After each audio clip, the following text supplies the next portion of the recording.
with another new episode of the Last Wave podcast. We dive into topics like ghosts, UFOs, cryptids, nerd stuff, and conspiracies. As always, thanks for listening. It really means a lot. Check out the Facebook page if you haven't already. It's the same name and photo. A lot of cool stuff on there, and a lot more planned. Also, if you haven't done it yet, check out the Patreon page. If you don't know what Patreon is, it's a really nice little website where content creators can make just a little bit of money for doing what they love. I put a lot of time into research and a lot of time recording these videos and make sure I can set time aside to do it each week. So it is just like a little way to say thanks.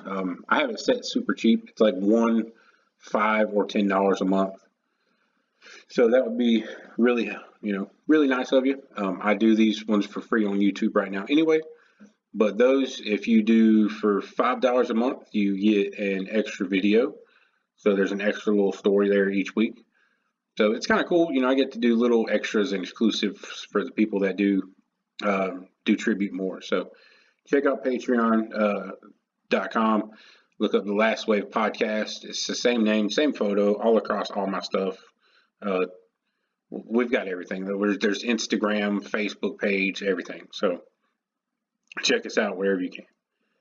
All right, so today we're going to jump into a new episode of The Hidden World. I know it's been a while since I came out with a new one, so we're going to bring that back around. This time we're going over missing people in regards to the hidden world and fairy abductions. So, as I have stated before, I believe there is a chance that a ton of these things, fairies, ghosts, poltergeists, gnomes, elves, Bigfoot, maybe even UFOs, are all connected in some way. There seems to be a string where you can just tie all these little instances together in some way. There's a factor that makes sense with everything. So I don't know what that is yet, but I'm going to have to write a book or something because I'm about obsessed with this, and that's just my goal is to find, that connection in basically everything that we know of as paranormal. So that's my overall goal, I guess you could say. Anyway, throughout history, there are cases of people going missing when dealing with things like the paranormal, the hidden world, etc. Some people have just been taking a walk in the woods, never to be seen again. Children as well as adults spirited away into the world invisible to the naked eye. People gone for moments return to the world weeks later. There's a ton of this stuff. Other podcasts and a bunch of books have looked into this subject alone. So I'm going to go over just some stories that I found in my research and my opinions on the legends. Then feel free to do your own research. As always, I definitely suggest that. First, one thing you really got to look into when you're talking about people going missing is changelings. This is a term used to describe a fairy baby, old or sick fairy, or even a lump of wood replaced with a human baby. The fairies, for various reasons, go in and use glamour, which is the term for magic that the fairies or the fae that they use. They use this to make human parents see the replacement as their own baby. And these stories go back thousands of years, and in my opinion, actually turn out to be more of a reflection on our own monstrous nature as humans. So we'll get into that. But a quick little note on the changelings and glamour. Well, not really the changelings so much, but glamour, if you want a good idea of what that means, is if you've seen was Hook with Robin Williams, the Peter Pan story, obviously. When the Lost Boys are eating that feast and it like magically appears, but it's all like goop and stuff. That's glamour. That's what is basically a term. It's basically an illusion. So just keep that in mind. A changeling was often to blame if the child had different disabilities or abnormal qualities. Excuse me. Basically anything that made them abnormal or different from perfectly healthy, regular human babies. In old societies, these events were viewed through legends and superstitions, not like today's medical conditions. Things like Down syndrome and Williams syndrome would, to them, be a sign that the baby was actually a fairy. Early forms of Williams disease or Williams syndrome is a genetic disease having to do with the deletion of 20 plus genes in the DNA. It's actually referred to the ELF disease. Disease is such a horrible term, but that's what it's called. The children with this instance often exhibit larger than normal eyes and exaggerated elf-like features. It is similar to Down syndrome. And I've seen some of the photos of these kids, and they look like normal kids. They do just look like their eyes are bigger and their mouths are a little bit bigger as well. So it's just exaggerated, almost cartoon-like like features. So it's nothing. Like I said, I mean, they all deserve love just the same way. Anybody with Down syndrome, same. I'm not knocking it. I'm just describing it. I mean, they're all wonderful kids. So that, we'll move on. The worst part of the changeling phenomena, honestly, was the reaction by adult humans. If a child or an adult, for that matter, was expected to be a changeling, they would be subjected to tests that resembled witch tests of the Salem trials. One story I came across of a man who was convinced his wife was actually a changeling, even went as far as him saying that if she isn't a changeling, she will escape a fire. So he literally throws her into a fireplace. I mean, that's the kind of stories you come across. That's why I didn't want to dive too much into these, but there's a lot of stories of stuff like that. There are tales of people sadly leaving their children in the woods with the idea that the fairies would simply take them back.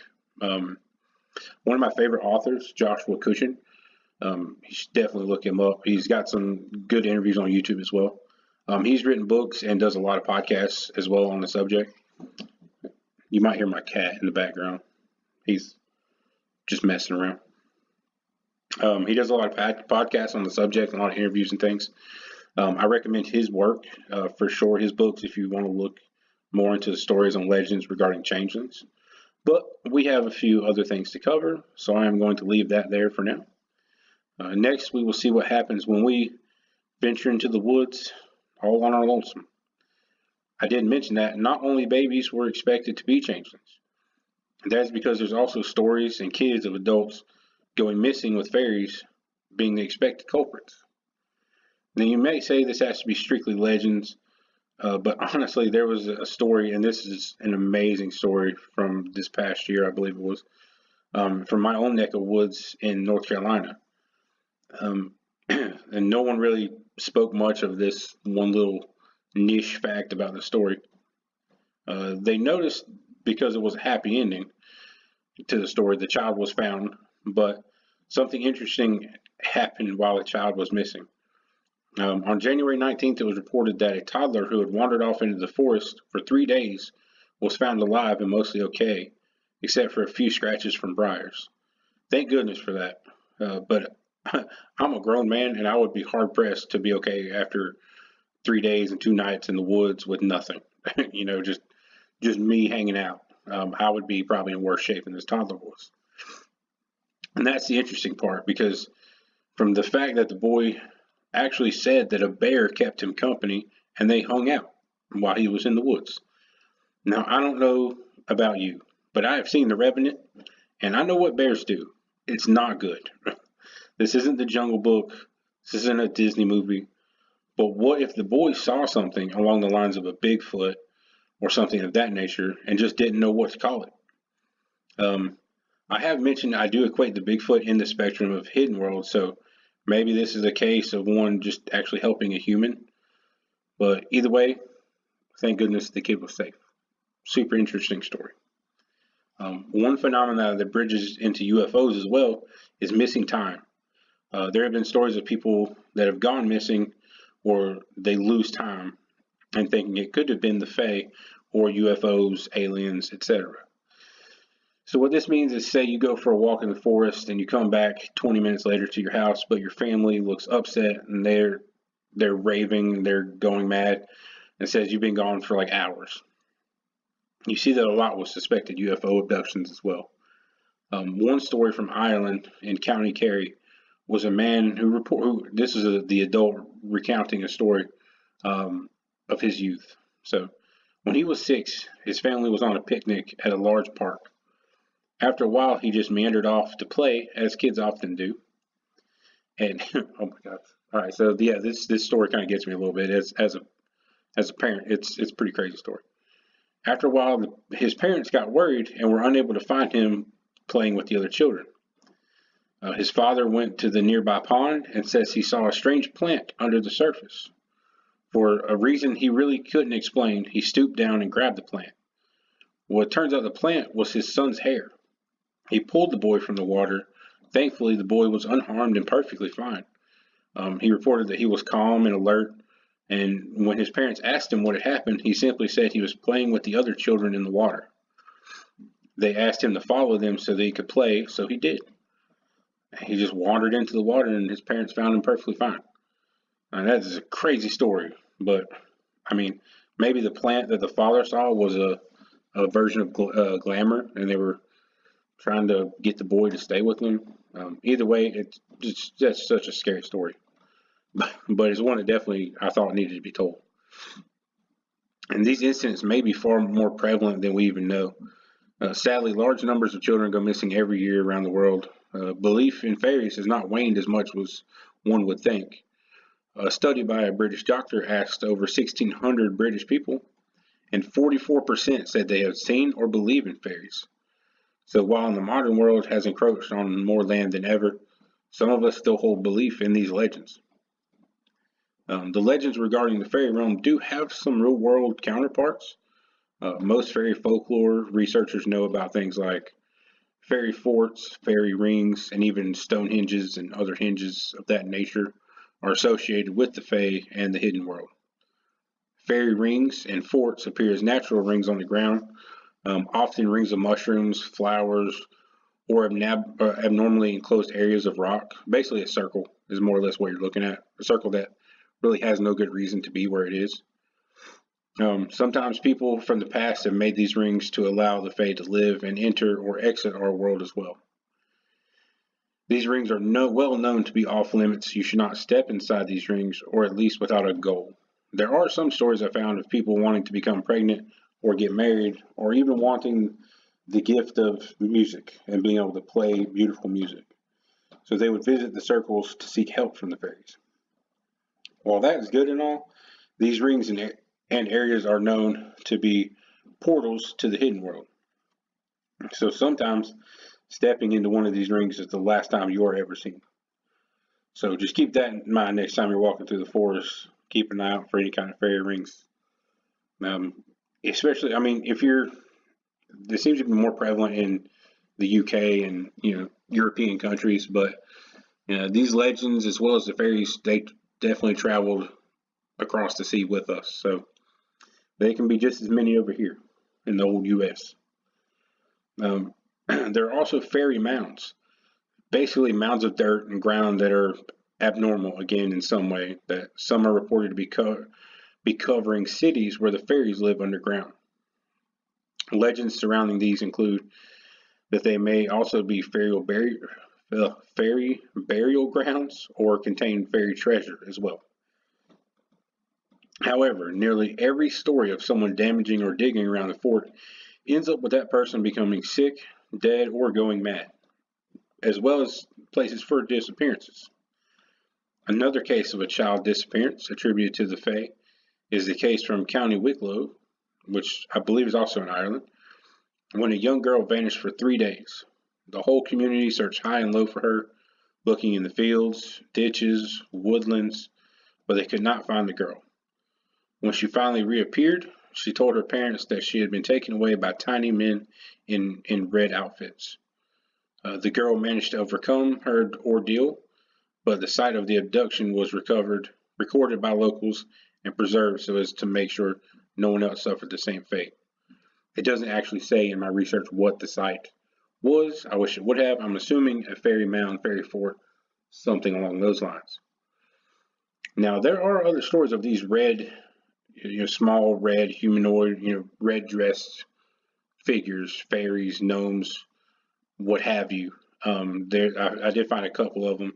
I did not record on here, but I believe one is mentioned in another episode, one of the upcoming episodes, of tiny men or women in red and them being aggressive as well. So Maybe this small red dressed being is a type of fae who kidnap children, but if an adult or too many people come near them, they attempt to scare them away. Either way, it's crazy stuff that those two interlink by these little figures dressed in red. So again, you have to take these stories with a grain of salt because a lot of them are from children saying what happened, as of the boy with the bear. However, one thing you can bet on is that the kids have no reason to lie, so it is quite possible those are the most reliable reports we have. One case of an actual adult being taken is a family happened to live close to an ancient fairy fort, and one morning a woman is using a spinning wheel. She noticed a tiny person standing by the door of the house. When the woman stood up and walked to the door to investigate, she was taken away by a group of small people. When the family arrived home and noticed their aunt or the woman had vanished, they searched everywhere in the vicinity but found no sign of her. They searched drains, ditches, um, even the local fairy fort itself, or the known fairy fort. They could not find her. It was on the third day of her disappearance that one of the family was walking by the fort when they saw the aunt kneeling next to it. She had vanished while holding a carving knife, and this was stuck in the ground next to her. The aunt could not speak for days after her return, and it was only then that the family learned, once she finally did speak, of her fairy abduction. There it is, another case of a 3-day return. I don't know what it is about 3-day return cycles, but that's another connection. Most of these individuals don't say why they were taken or they don't remember. This has led some researchers to concluding that these beings could be related to reported alien abductions as well. It is important to note that the world around us is crafted by what we know. So an advanced society will know what a plane is, while an Amazon tribe is going to launch arrows at it thinking it's a great bird of some kind. So keep that in mind whenever we're talking about these things, like the boy with the bear. He's not going to know what a Bigfoot is or some type of other, mythical creature. He just knows it looks like a big bear. So that's an important to note. These were just a few of the stories out there. There are literal thousands, so we may dig into this topic again at some point. But this is a good outline for the new subject, though. Finally, it is clear that these instances really do happen, and they happen around the world. They are really frightening events, it seems, for the most part. When you think about how many children go missing these days, sadly, most of the time it's not the fae or fairies, but an even, more nefarious monster taking children from their homes around the world. It's just us, but it is clear that fairy folklore still persists throughout the world. There are tons of pictures online of fairy rings, fairy forts, and mounds. Feel free to check those out for sure. So you know where to avoid, obviously, next time you're on a hike. I'll try to pull up some on the Facebook page, as I usually do. Wow, this episode went for a while, but this is a really, really, really thick subject. Gone missing. I believe there's actual terms for it.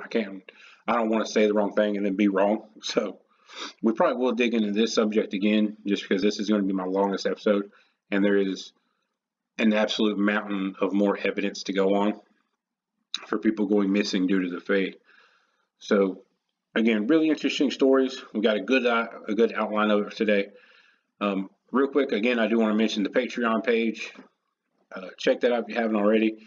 Check out and like the Facebook page for sure, because I do previews on there and just upcoming episodes, pictures, stories, random stuff. So a lot of cool stuff on there. Again, as always, thank you so much for watching. Throw a like on it, or thank you for listening. Whatever you're doing, I appreciate it. And we'll catch you on the next episode.